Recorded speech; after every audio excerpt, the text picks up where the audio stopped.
Good evening and welcome to this edition of In Focus on Whitewater Community Television's WGTV Channel 11. I'm Eric Marsh, Executive Director of Whitewater Community Television. Thank you very much for joining me for what I think is going to be an informative conversation. I have a chance periodically to talk to people who give me a lot of history about parts of Richmond or Wayne County, and I think we're going to get some of that tonight. So I'm really looking forward to speaking to my guest, Katrina Norris. A couple of things we want to remind you about first, though. The holiday season is coming upon us. You can tell from the commercials that you see in other places. Aren't you glad that we don't run those? But there is just kind of a shameless plug that I need to do. If you are going to be doing some shopping online, we invite you to do your shopping at smile.amazon.com. Now, normally you're used to going to amazon.com, but if you put a smile in front of that, it will take you to a page that will allow you to pick from the not-for-profit organizations that you might want to support. We urge you to pick Whitewater Community Television, and we'll get just a small portion of whatever it is that you spend. And every time you go there and do that, we receive a small donation. So we definitely do appreciate you supporting Whitewater Community Television in that way. Also ask you to support local businesses during the Small Business Saturday, which is coming up on Saturday, November 30th, being put on by the Wayne County Area Chamber of Commerce. It happens every year. Small Business Saturday coming up November 30th. Don't forget the hashtag ShopSmallWC. Speaking of the Chamber of Commerce, the 2020 Annual Chamber Dinner is coming up, and nominations for many of the awards that they give during that dinner are coming up. Those nominations are due on the 27th. They include the Bob Rosa Buy Local Award, the Art Vivian Distinguished Community Leader, the Young Professional of the Year, Achievement of Excellence, Nonprofit, Educator of the Year, Corporation of the Year, Emergency Services Professional of the Year. So if you know of someone that you would like to nominate for any of those awards, you can go to wcareachamber.org/awards and put in your nomination for them. And because the holiday season is coming up, we're going to get lazy and take a little time off. So the offices and studios of Whitewater Community Television will be closed from 3 p.m. on Wednesday, November 27th until 8:30 on Monday, December 2nd. We hope you have a very happy Thanksgiving. One of the things that will happen this Thanksgiving, a year ago, you heard about a DVD that was being put out. Actually, it was a program that was put out by WTIU, the public broadcasting station in Bloomington. They were doing a program called The Music Makers of Gannett Records. We actually got them to allow us to air that. So this Thanksgiving weekend on WCTV, Channel 21, we will be airing this program multiple times, along with our regular Thanksgiving special that we get asked about a great deal, and that is Richmond in Motion. Richmond in Motion, of course, being an 8-hour historical look at the life and times of Richmond and Wayne County. If you haven't had a chance to see it, you should. As you can tell, it was produced and narrated by Dr. Kenneth Shearer, who was a volunteer here at Whitewater Community Television, put in some time and put together this documentary really on his own, and it is great. The footage that he has been able to pull out really has helped a lot of people smile on Thanksgiving. I think one of the places that probably shows up in that is the Richmond State Hospital, which is my clumsy way of turning to my guest and saying, I didn't forget about you, you're here. Katrina Norris, who is the superintendent, the current superintendent of Richmond State Hospital. Thank you very much for being here with us. Well, thank you for having me. It's a pleasure. There's some firsts here. You are the first female superintendent of Richmond State Hospital. That is correct. How was that for you? Was that something you were expecting? I honestly didn't know.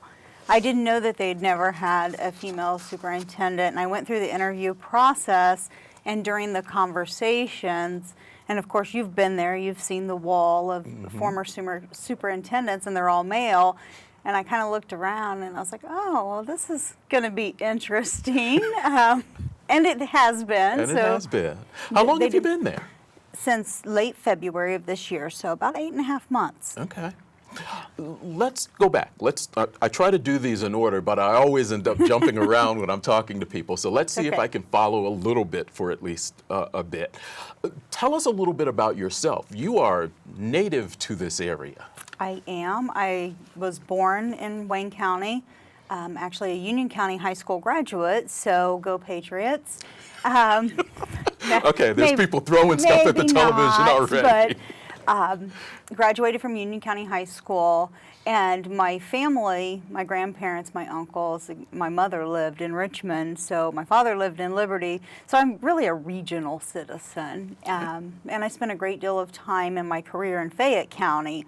So I really, this is my part of the state, but I've lived in Richmond all of my adult life, and proud to be home working, which is good. Okay. Talk a little bit about your background. What did you go through to finally reach this point in your career? Well, it kind of started here. I am an IU East alumni and very proud Red Wolf now. Okay. It wasn't always that when I was here, but I don't want to tell my age, so don't give it all away, right? Oh, no, we'll keep some secrets. I earned 3 degrees from this campus and then went on to work on my graduate degree at IUPUI, because at that time, IU East didn't offer the master's program in social work, although I lobbied and advocated very heavily for that during my years here as a student. Completed my master's at IUPUI, and then went on to clinical licensure, which is the process that all social workers have to do. 2 years clinical supervision. I won't bore people with all of that piece. Lots of study, I assume. Lots of studying, lots of supervision time, lots of testing. And actually, part of my education was a practicum, an internship. And so while I was in practicum at Fayette Regional Health System, they offered me a job, and like most students, I was broke. Yeah. I'm like, they're going to pay me to be here? This is fantastic. So I started my employment with Fayette Regional in 2007, officially as an employee, and stayed there until January of 2018 in various roles. I did inpatient therapy, I did outpatient therapy, I did clinical supervision, I did community outreach, I did grant writing, a little bit of everything. So I ended as the Vice President of Behavioral Health and Addiction Services. And not a lot of people can say that. Not a lot of people can say, hey, I started as an intern. Started at the lowest level and rose up. Absolutely. And there comes a point in life and things change, and we all have our stories. And I put in my resignation, and I didn't have a job lined up. So I'd never quit a job without having a job. And so it was a little scary to take that leap of faith. Sure. But it was time. My family dynamics had changed. My life had changed. What I wanted next had changed. And ironically, it ran its headline news in Connorsville when I left, which, because the grant writing and all of those Sure. things that were going on with the organization, and that made job hunting really easy, because people started calling me. Well, you're on the front page of the paper. Yeah, I was on the front page of the paper, so people started calling me, and what's next for you? And everybody thought I had a plan, and I didn't have a plan.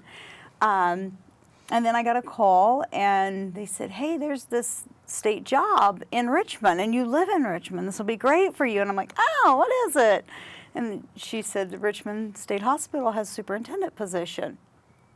Okay, that sounds pretty good. It's close to home. It has a great historical value, and I'm definitely a history buff, and I have a minor in U.S. history. And so it was just going to work well with who I am, and it's 10 minutes from my house. So Bonus. Absolutely. And so I went through that interview process, was selected, became Richmond State Hospital's first female superintendent, and I can remember saying when they made the contingent offer to me on the phone, I said, gentlemen, I believe we just made history.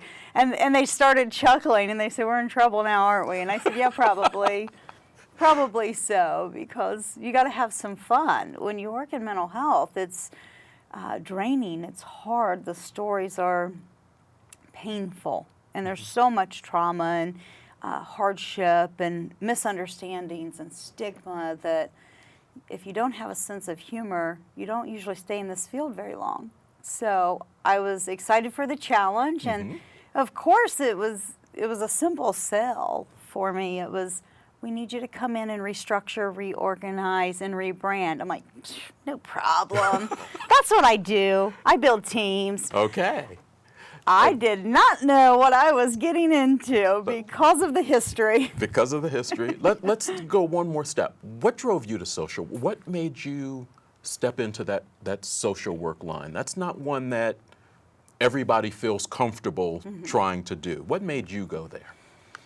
Well, I think most of us in the field of social work, social services in general, are drawn to it because we've either had lived experience or a loved one has had lived experience.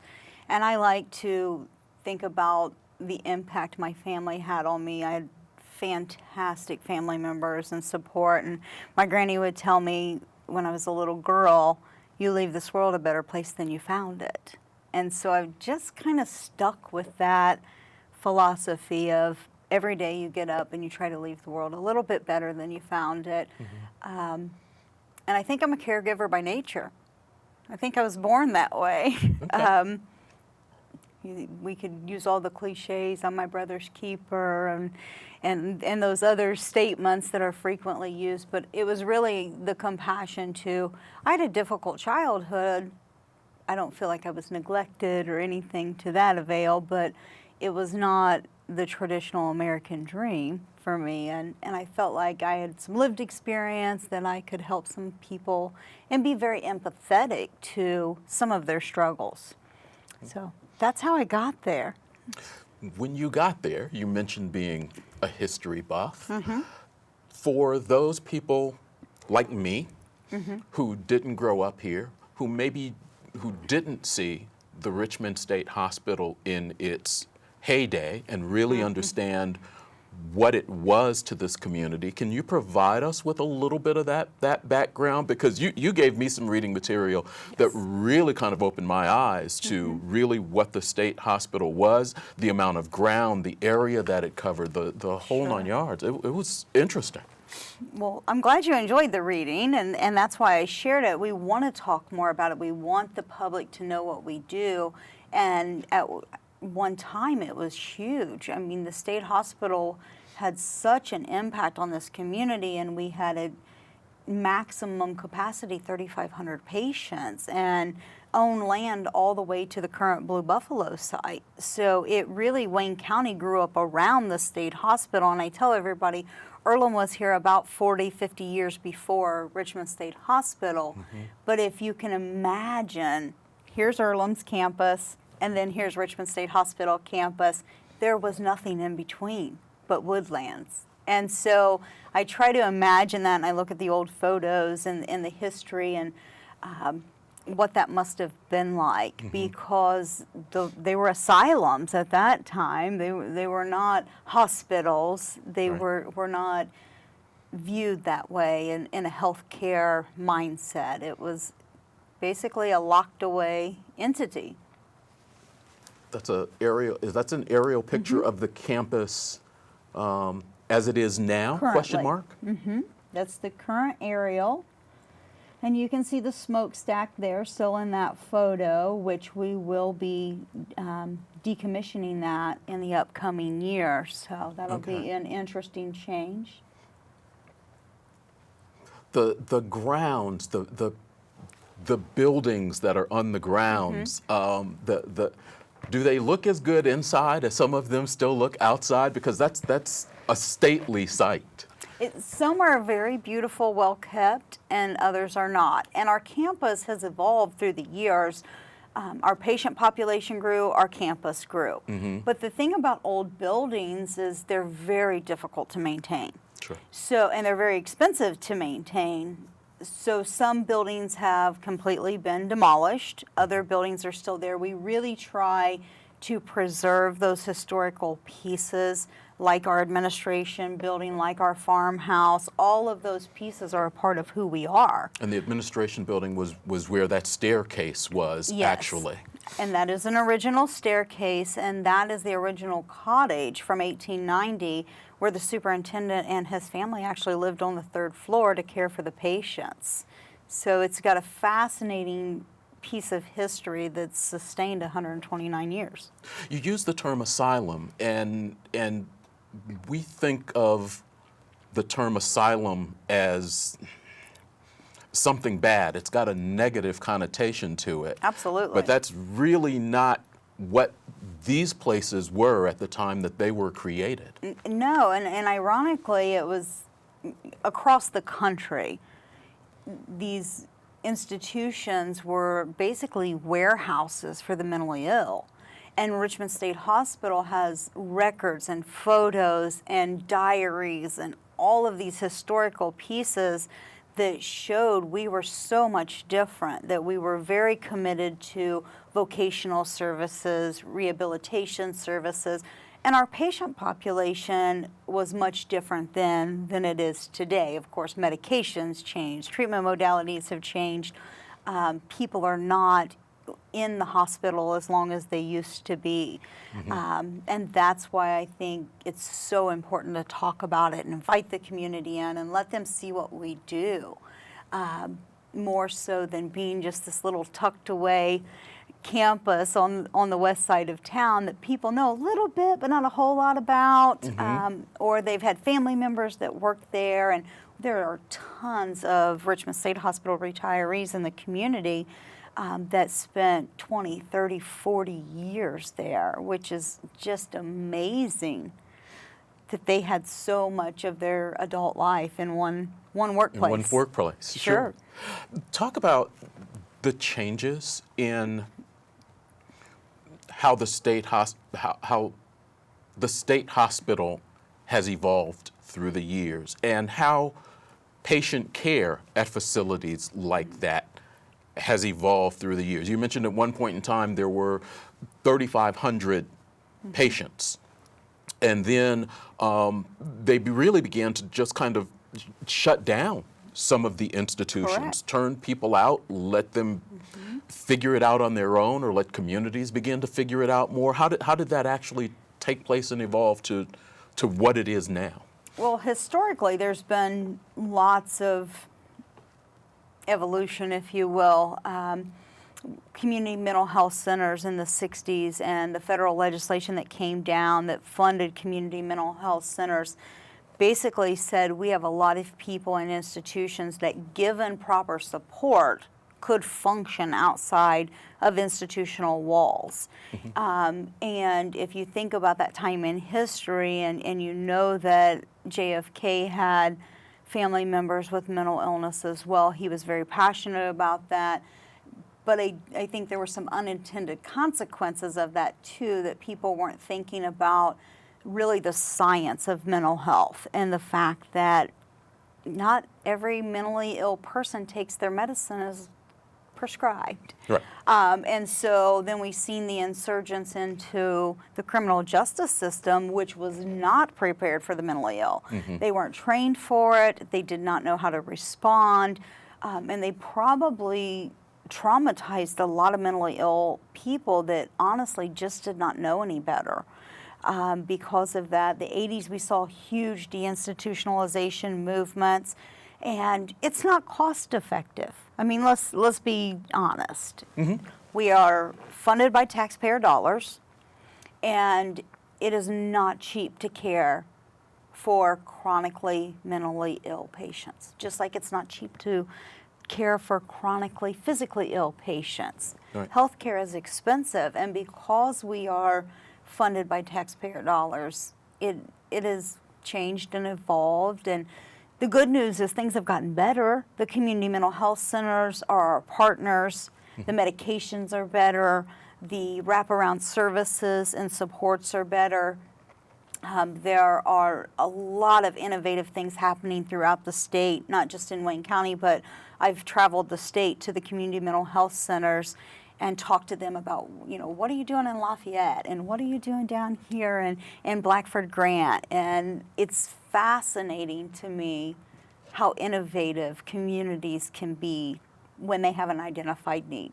When you say innovative, in what way? What types of things are happening Well, in treatment?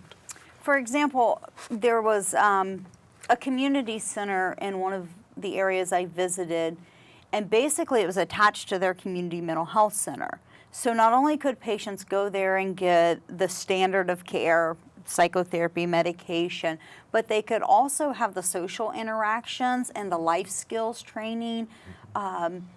There is a Dollar General distribution center near that community mental health center, so they got donations from the Dollar General stores, and so then they were able to have a food pantry, a hygiene pantry, and really just meeting those basic needs. If you think about Maslow's hierarchy of needs, people can't self-actualize if their basic needs aren't met. And for so many of our mentally ill, they're on fixed incomes. They have some difficulties with meeting those basic needs.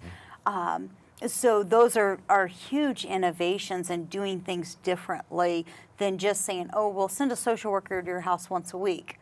Okay. But what happens if I don't have anything to eat? Or if I don't take my medicine appropriately? I'm going to end up at an urgent care. I'm going to end up in an ER. And acute care does their best, excuse me, to care for the mentally ill, but that's not their specialty. Their specialty is acute care. Right.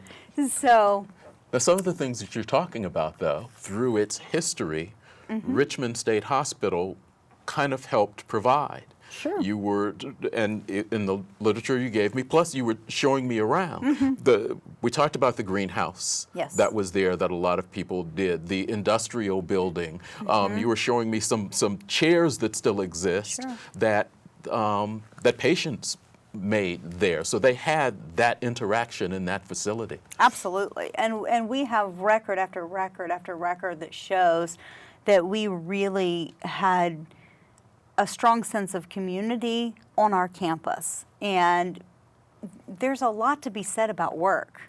Work is so fulfilling to people, and it gives them a purpose. And so we had basket making, we had the wicker furniture making, our patients were able to work in the greenhouse, and there's scientific evidence that shows horticulture is very healthy for people. You know, you get your hands in the dirt, you see the results fairly quickly, something sprouts up, so it's that reward, that instant gratification we all kind of want. But it also met the needs of the community as well. We used to sell the products to the community out of our greenhouse, and then that money would come back to patient rec funds so we could continue to do those skills.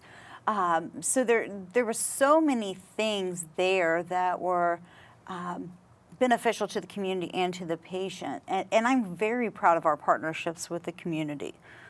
We have community partners on our campus. Those continue today. Continuing today. And that really makes me proud because we're an important piece of this community. We employ over 300 employees. That's fantastic. In addition to the employment opportunity and the great benefits that the state provides, which are rare these days, things like a pension. We have the state's version of a 401k in addition to a pension, the holidays, et cetera. So we're a good employer. It's not a job for the faint at heart, I can assure you. I don't tell anybody that it's sunshine and roses because it can be very disturbing when a patient is actively psychotic. It can be very frightening at times, and then there are other moments where you see patients reach success. And that's the kind of the crowning moment of this is why we do what we do. And to see them be able to go back to their communities, to be successful, when basically society had written them off as they were incompetent to stand trial, or they were a danger to themselves or others, and then to say, look where we are today, that's very rewarding because they can be productive in our community. You've talked about the community. You've talked about wanting the community to know what you do, know the history. You all have partners out there, Meridian, Hope House. You were mentioning, I think, some of the probation department. We have the parole. State parole is housed on our campus. We have a satellite office for Indiana State Police at the Department of Natural Resources. We also have Birth to Five, which is one of my favorite agencies because they gave me my first job after my undergrad. Really? Yeah. Okay. So I'm very proud of the work Birth to Five does for our community, and I believe in their program. So I'm glad to be their landlord, if you will. I think some people only get to the edge sometimes of where you are. Safety Village is out that way. And that may be as far as some people, again, who aren't native to this community, know about what lies back up on that campus. And that's one of the reasons why with our museum, and a lot of people go, you have a museum? Yeah. It's a hidden treasure, like Joseph Moore at Earlham. It's a hidden treasure, and it shows, it's actually based currently on one of the old wards, the original wards.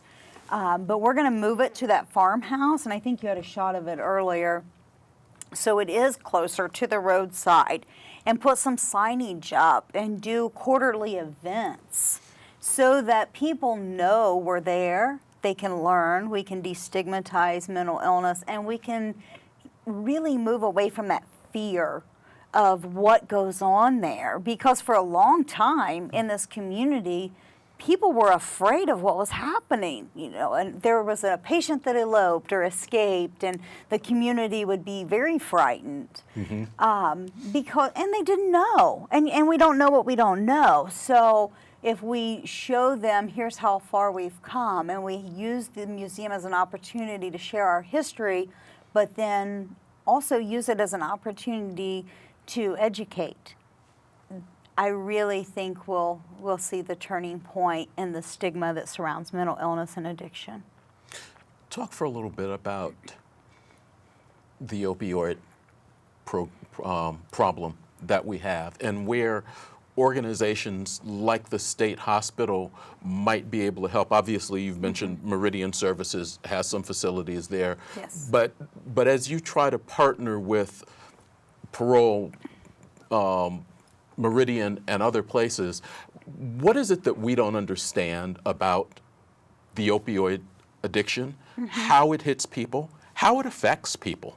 Not just the person who has the problem, but their family members trying to deal with that. I say it's a team sport. Everybody gets to play. And obviously I'm very passionate about addiction. I've been very open, I've been very outspoken about my own personal experience, but this impacts everybody. And I have some really great partners and friends and community members, and we talk about this a lot. I'm thinking particularly of a group of ladies that I met with when I first came to the state hospital, and they said, we're moms on a mission. We're small, but we're mighty, and we really want to partner with you. And they're a local grassroots group here in town. And I said, absolutely, because this is impacting families. And I don't think it's just opioids anymore. I think opioids changed the face because we have a substance use disorder issue. And it's all inclusive. The opioids brought a lot of attention because how much they changed the brain chemistry. And it no longer is a moral deficit. It is no longer a character flaw. It is literally your brain is hijacked. And if I don't have this particular substance, the opioid, then I'm going to be physically ill. And I've had folks debate with me, and that's fine, and say, well, they won't die. And I'll say, no, but they all wish they were dead. And that's where the crossover comes with addiction and mental illness, because if I'm so sick that I'm willing to kill myself, I've got some other issues that we need to talk about. Most people don't grow up to be drug addicts. That's someone's son, that's someone's daughter, their aunt, their uncle, and really it's Indiana, this part of the state, for a couple years had the highest overdose rate per capita in the state, but we've done a great job as a state. We have dropped by 12.9%, whereas the nation's only dropped by 5%. So I give a lot of credit to the governor. I mean, he put this as a top priority. The Know the O is everywhere. And really, we put commercials on TV, we put it on the radio, we put it on Twitter, and we started talking about it where people weren't afraid to come out and say, the American Medical Association says this is a disease of the brain. And we need to treat it like a disease of the brain. Because I don't tell diabetics, you don't need that metformin, you can kick this. That's not what we do. Right. And people will debate that with me all day, and again, that's their prerogative. But I know firsthand it impacts families, and it impacts children. And the DCS has released tons of statistics about the impact of neglect calls that they've had, especially in this area, again, that were substance related. So it's a team sport. Everybody gets to play. And until, as a society, we recognize the need for things like Meridian's ARC program, the Hope House, various others, we host an AA meeting every Saturday in our chapel. We open that to the public. We want people to know that we're there for physical infrastructure, Right. for one, and then we have a dual diagnoses unit too. But all of our patients are civilly committed. So you can't just come to the state hospital and check yourself in. You have to go through the court process, and that's the difference between voluntary and involuntary services. You have no do you have voluntary services? No, none. Okay. But we have the partners, and that's what the partners are there for, is to combat this crisis that has impacted nearly every family I know. It's hard to talk to somebody that doesn't know somebody that they went to church with, that they work with. This problem is huge, and it's not new. That's the thing. I think the opioids made it new because it started to impact a different class of people, and I won't get into that today, but when it starts to impact people of different socioeconomics, of different ethnic backgrounds, and people are dying at the rate of the Vietnam War nationally, we better do something. So we have responded appropriately, we have responded well. I mean, even jails now have therapeutic communities and have people coming in and administering things like Vivitrol before people leave, excuse me, so that they lower the chance of overdose. I carry Narcan everywhere I go. Really? Absolutely. Because whether it's my child, your child, or someone I don't know's child, I'm going to try to save somebody's life. Okay. We're going to take a break. Okay. We're going to come back. You've mentioned team a couple of times. I want to ask you about the team that you're putting together and what you Great. want to do. So we're going to take a break. We're going to come back with Katrina Norris as we continue with Katrina Norris, excuse me, as we continue with In Focus on Whitewater Community Television's WGTV, Channel 11.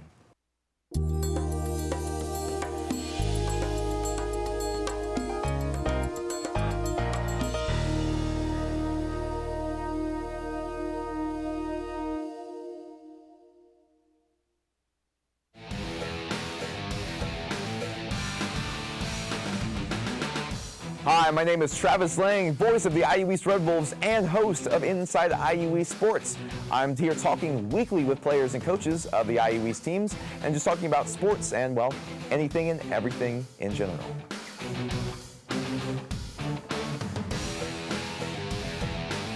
Tune in every Friday at 8:30 p.m. for Inside IU East Sports on WCTV. Hi, I'm Brian Sleeper, Wayne County Director of the Cardinal Greenway. The Greenway is the longest trail in the state of Indiana at 62 miles, and we have 22 and a half of those here in Wayne County, the most out of all of the counties. The Greenway is free and open to use 365 days a year from dawn to dusk. We have 8 trailheads here in Wayne County where you can access the trail to walk, run, bicycle, or spend time outside in nature. You can find more information on the Greenway at our website, cardinalgreenways.org. Girls Inc. of Wayne County inspires all girls to be strong, smart, bold. Through interactive girls-only programming. Kindergarten through 8th grade. Come join us at Girls Inc. Hi, I'm Eric, host of Eastern Indiana Works. Join us this month as we take a look at the Veterans Resource Fair that's held annually at the Tom Raper Center on the Wayne County Fairgrounds in Richmond. Much involvement as we can from the community to support the guys who have done so much for this country. Everybody becomes a partner together to take care of the veterans, and that's what it's all about for us. Eastern Indiana Works, Tuesday evenings at 10:30 on WETV, Channel 20.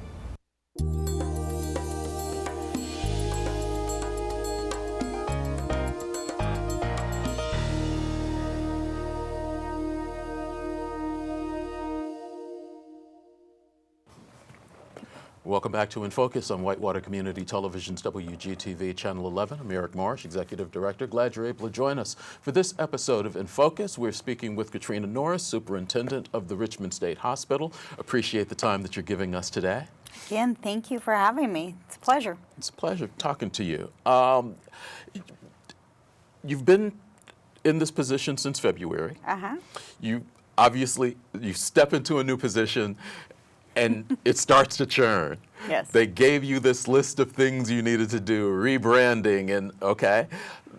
Talk a little bit about that, and talk a little bit about, let's start with where you want to rebrand. Where do you want to go? You've talked a little bit about bringing the community to your facility a little bit more. What other things do you kind of have in mind that you would like to see happen over the next 3 years? I have lots of things I'd like to see happen, but I started with looking at the agency's mission, vision, and values. The first thing I did when I walked in the door to make sure that they were appropriate for the direction, and they were.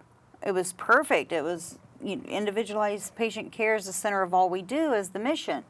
No matter what your job is, we can do that. That doesn't matter if you're housekeeping, if you're maintenance, if you're nursing staff, if everybody's focused on the patient, then we're all on the same track. So that's good. But then I started looking at the vision about meeting the evolving public health needs and the patient needs. And our patient population certainly has changed. So what hadn't changed a lot was things like policies and procedures. Really taking an in-depth look and making data-driven decisions about what's going to best suit this patient population that's changed so drastically over the last few years, 5 to 10 roughly. Okay. Those things hadn't really changed and evolved. And so I was like, okay, the mission's good, the vision's good, it's action time, and like any coach, and that's how I think about leadership is, my job is not to be a boss, my job is to be a coach and make everybody around me better.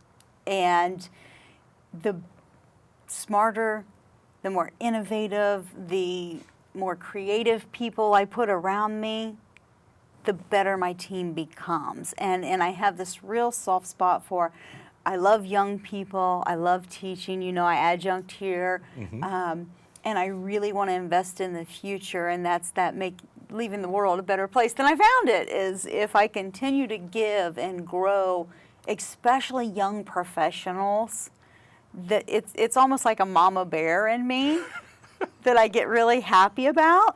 So I I started to look at my team and I started to assess, and I did some things that had not been done there, like show up in the middle of the night, come in on the weekends. And it wasn't to spy. Did that throw people off? Absolutely. They were like, what is she doing here? But it was really to get a good sense, to get a pulse of where the hospital was. And it helped me more than anything because people were like, wow, she's different. And that's probably the nicest thing that's been said. But I think I really got some great feedback, and I seen some things that weren't on paper. So it was like, they're doing great stuff, but nobody's giving them credit for it.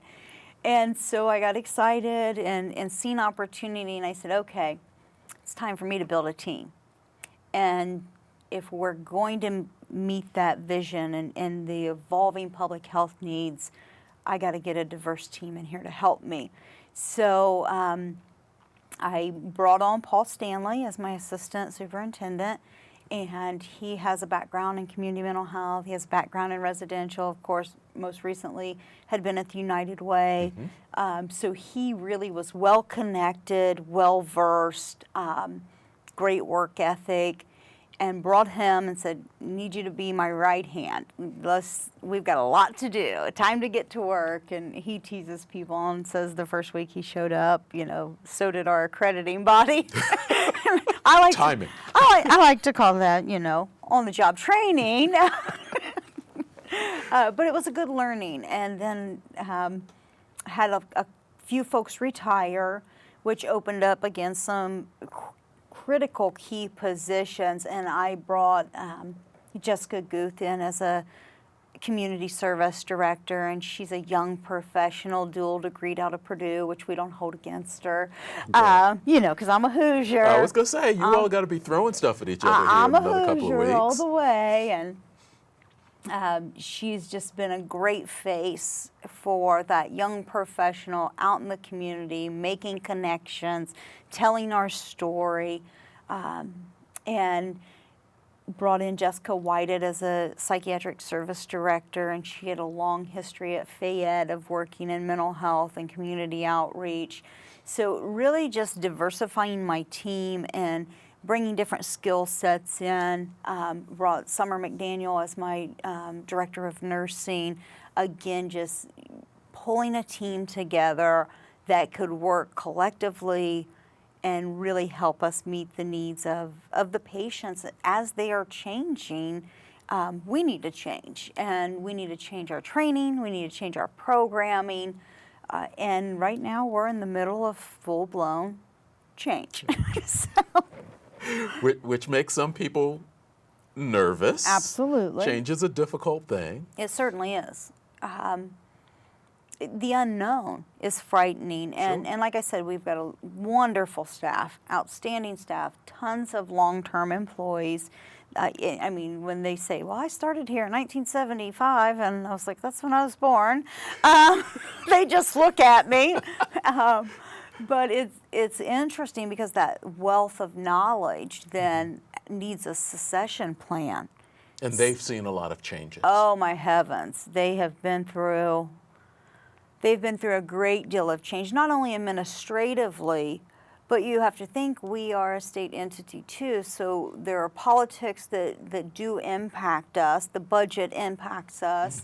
That's done on a biennial basis. Right. So they've seen a lot, they've been through a lot, and the patients have changed. You've mentioned that a couple of times here in the last couple of minutes. The patients have changed probably in the last 5 to 7 years. What Absolutely. changes are you seeing in your patient population? Well, first and foremost, we've seen the impact of deinstitutionalization is that many mentally ill patients do this thing called self-medicating. Or they feel better because they're on the appropriate meds, so they stop taking them. Just like our antibiotics. We're supposed to take them all the way through, but not Take everybody 14-day does. dose. Yes. We get to 9 and okay. I feel better, I'm done. And they do that too. Well, then the symptoms come back, and what they find is illicit drugs, alcohol, sustain their symptoms, but they usually get them in trouble. So then they end up in the jail system, and we take people from all 92 counties. So not every jail medicates, and then we end up with patients that have been for periods of time without their medicine, so they're actively psychotic. They now have learned some skills from the criminal justice system that we didn't necessarily want them to know. And we have a lot more forensic patients than we once had. So a forensic patient is someone who has charges pending that maybe they're incompetent to stand trial, or they've been found not guilty by reason of insanity, or they're asking us to restore their competency, which is very hard for a clinical heart like myself. Basically, I'm supposed to get people better to send them to a worse place. That's a very difficult thing, but then knowing that you have a responsibility to the community as well, to keep them safe, whatever that community is, wherever they're from. And that has been a huge change in the patients. So it's not the aging patient with dementia. It's not someone who is suffering intellectually, developmentally delayed, but it is more violent at times. And at other times it's not. So there's never a dull day, I can assure you. And again, I don't believe in sugarcoating anything. I'm probably a little too transparent at times, but I say this job's not for the faint at heart. So. And you've said that. So as the leader stepping in, what have you changed, or what is your thought about how you work with your staff and keep them on an even keel? Because you started this conversation that this is not the easiest of jobs to do. No, it is not. And we have a full staff development department. We offer training. So if someone comes in with a high school diploma, we put them through at least a three-week course and try to prepare them the best we can. But then we have ongoing education, ongoing training. And right now, what I've challenged my team to do is assess every program and move us towards a trauma-informed model so that we're aware that our patients have trauma. Even being in the hospital is traumatic. I mean, you've basically said, the court has said, you're going and you have no choice. It's a involuntary commitment. So that in itself can be traumatic to some of our patients, but the majority of our patients have abuse, neglect histories. They have been exposed to things like domestic violence. They've had the incarceration traumas. I mean, the list goes on and on and on and on. And then if you try to imagine things like having a disease like schizophrenia, where you're hearing things or you believe things in a delusional state that other people are telling you constantly are not real. It's a frightening condition for the person, but it's also frightening for people who don't understand. So we have a lot of education that we have to provide, and really teaching people skills to engage or not engage. And there's times that silence is your best tool. And when I say that, people kind of look at me like, there's just some things you can't talk your way out of. Just be quiet sometimes is as therapeutic as talking. And there's a lot of research on the adverse childhood experiences. And I say if everybody had their ACEs score, the acronym for adverse childhood experiences, we would know how to treat them. So since we all don't walk around with our ACEs score, we should assume everyone has an ACEs score of 7. What does that mean? I'm not going to tell you I know what that means. It's a scale of 1 to 10. And that's based on any adverse childhood experience you experienced prior to age 18. So a person with an ACEs score of 10 would mean they had everything imaginable as a child: abuse, neglect, parental incarceration, domestic violence exposure, etc. But if you're assuming everybody has a 7. let's just go with 7 because it's a good number. And if we treat everyone in a manner of, instead of saying what's wrong with you, we say what happened to you, we're going to get a much different response. And it's so simple. Words matter. How we say things matter. And that's what we tell the staff, and that's how we train the staff. And moving our program, shifting our program from a more structured, you have to do this to get this, to we understand that something has happened to you. And how can we help you, 1, control your symptoms, and 2, feel better? Because shame is a terrible thing to live with. And so many people walk around with shame, but they don't treat it. Well, they treat it, but maybe not appropriately. So it's a lot of training, it's a lot of discussion, it's a lot of follow-up. You and your staff are doing a lot to help the community, inform, engage, bring in. What can the community do to help you? Shameless plug right now, it's our Christmas Lift program time, so we are open to any donations, personal hygiene products, gloves, toothbrushes. We have about 168 patients, I think, today. Census was 168. We provide Christmas for them. So we have been so blessed and so fortunate to have the community support our Christmas Lift program. And those were just a few examples of things that they can actually donate. But Christmas is fastly approaching. We want to make sure we have a great holiday season for our patients as well. So donations would be appreciated. Okay. If someone wants to do that, Sure. how do they contact you or a member of your team to make that donation? They can contact Jessica Guth, and she can be reached at our main line, which is 966-0511. The operator will connect to her office extension directly, and she will either pick the donations up, or you can drop them off in our administration building at any time. So we are gearing up for the holiday season. Each unit has their own Christmas party, and then of course we serve them their Thanksgiving meal, we being the executive team, and they really like that. They like when the entire administrative staff comes out there and serves them. So we're excited for that, and I think that's one way the community can help. Obviously, if someone is seeking employment, we have a wide array of positions. We have behavioral health and recovery attendants that provide direct care.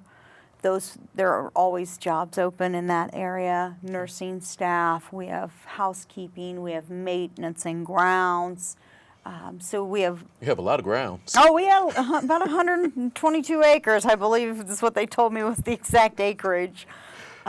So employment, the community, if they know someone looking for a job, send them our way. The Christmas donations.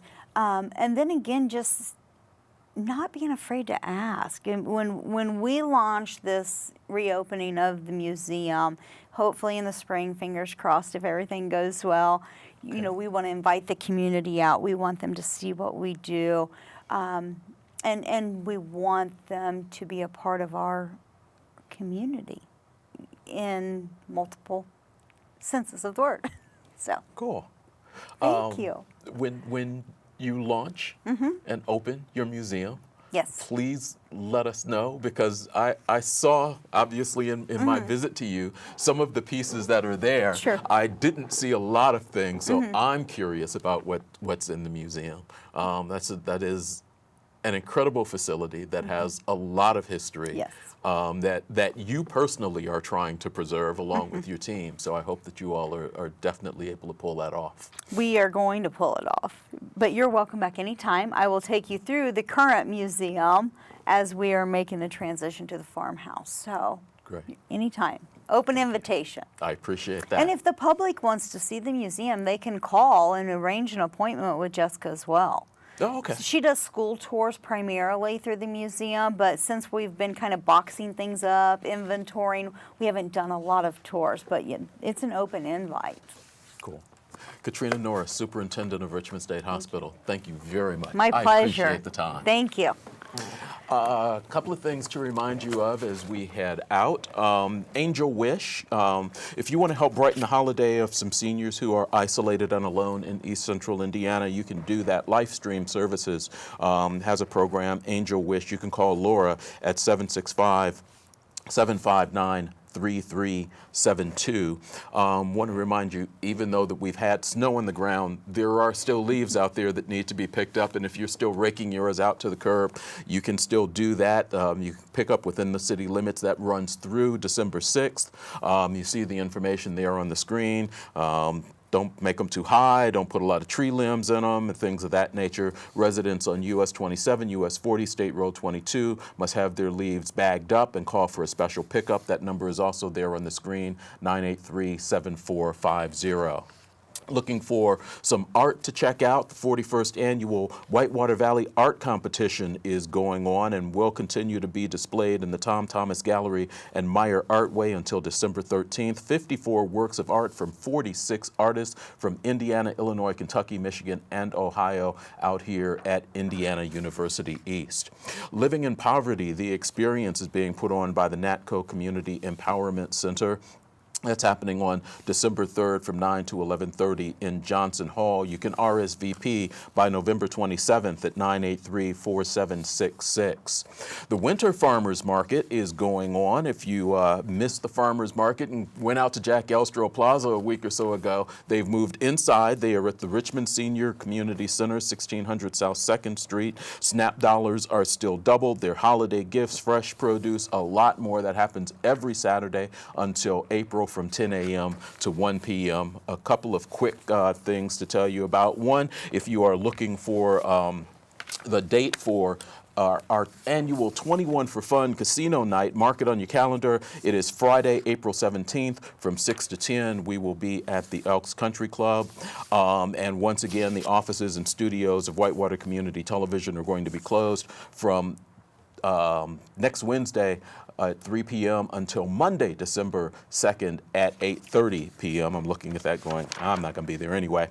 And remember, if you missed any part of this particular show and want to see it or hear it, this show will air again at 10:30 tonight, also Friday at 8 p.m., Saturday 8 a.m. and 9 p.m., Sunday at 8 a.m. and 1 p.m., and audio replays of the show can be heard Sundays on G1013 and 1490 WKBV 100.9 ESPN Radio.